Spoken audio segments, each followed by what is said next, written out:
আসসালামু আলাইকুম রহমতুল্লাহ বারাকাতুহু। আমার প্রিয় ভাই বোনেরা, আশা করি ভালো আছেন। আজকের এই ভিডিওতে আমি কথা বলবো খুবই ইম্পর্টেন্ট একটা পয়েন্ট, সেটা হলো আপনারা কিভাবে বাচ্চাদেরকে স্ক্রিন টাইম থেকে দূরে রাখবেন, অথবা যেটাকে বলা হয় যে মোবাইল থেকে অথবা টেকনোলজি থেকে দূরে রাখবেন। সেটা খুব একটা ইম্পর্টেন্ট জিনিস, কারণ আপনার এই যে টেকনোলজি অথবা স্ক্রিন টাইমটা, সেটা কিন্তু বাচ্চাদের ব্রেইনে অনেক চাপ পড়ে এবং তাদের যেই পারফরমেন্স পড়াশোনার কিন্তু অনেক ক্ষতি করে দিচ্ছে এবং তাদের ব্রেইনটাকে ডাইভার্ট করে দেয় এবং অনেক সময় তাদেরকে কিন্তু অনেকটা বদমেজাজি করে তোলে, ক্রেজি করে তোলে।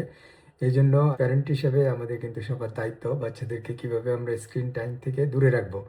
সরাসরি পুরোপুরি পারবেন না, তো আপনার তাকে একটা ডিসিপ্লিনের ভিতরে নিয়ে আসতে হবে, অথবা আপনার যেটা করতে হবে, যেটা সে হোমওয়ার্কটা কমপ্লিট করেছে অথবা সে পড়াশোনা করেছে, শেষ করেছে, এরকম তাকে যদি একটা একটা ভালো কাজ যখন সে লং টাইম ধরে করবে, তখন তাকে হইতে পারে যে 10 মিনিট বা 15 মিনিট জন্য যে জিনিসটা সে পছন্দ করে, অথবা গেমস খেলতে পছন্দ করে, অথবা সে কোনো স্পেসিফিক কোনো কিছু দেখতে পছন্দ করে, তো সেজন্য তাকে সেটা হয়তো 10 মিনিটস, 15 মিনিটস অথবা হাফ অ্যান আওয়ারের জন্য অ্যাজ এ রিওয়ার্ড হিসাবে আপনি পুরস্কার হিসেবে দিতে পারেন।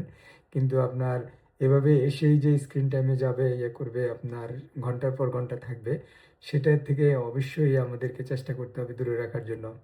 তো আমার প্রিয় ভাই বোনেরা, এটাকে করতে হলে একটা কথা খুব মনোযোগ দিয়ে শুনেন। আসলে আমরা প্যারেন্টস হিসাবে আমরা আমাদের এদিকে তাকাবো আগে। আমরা এজ এ প্যারেন্ট হিসাবে কি করতেছি এখন। আমি কি নিজেই কি মোবাইলে এডিক্টেড কিনা, আমার ওই রকম এডিকশন আছে কিনা, আমি নিজেই কি ফেসবুক অথবা টিকটক বা অন্য কোনো সোশ্যাল মিডিয়ায় কি ডুবে আছি কিনা, সেই জিনিসটা প্রশ্নটা কিন্তু আমাকেই করতে হবে। তো আমি যদি এইভাবে থাকি, তাহলে আমার বাচ্চা তো করবেই সেটা। কারণ মনে রাখতে হবে যে আমরা প্যারেন্টসরা কিন্তু বাচ্চাদের জন্য একটা রোল মডেল। এই জিনিসটা আমাদেরকে স্মরণ রাখতে হবে।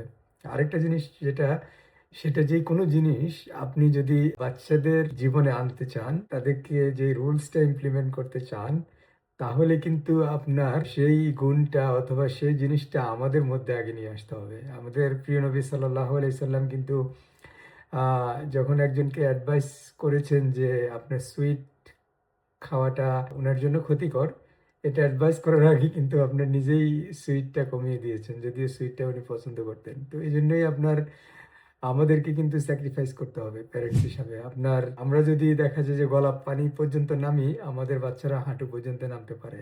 তো এই জন্য আমরা কখনো নিজেকেই সংশোধন না করে আমরা এই জিনিসটা কখনোই ভাবতে পারি না যে আমার বাচ্চারা পুরোপুরি আপনার একদম ফেরেশতা হয়ে যাবে, যে সব কথা উঠবস করবে এবং আপনার যেটা বলবো সেটা শুনবে এবং স্পেশালি মোবাইল থেকে দূরে থাকবে, যদি এই বদভ্যাসটা আমাদের ভিতরে থেকে থাকে। তো মাফ করবেন।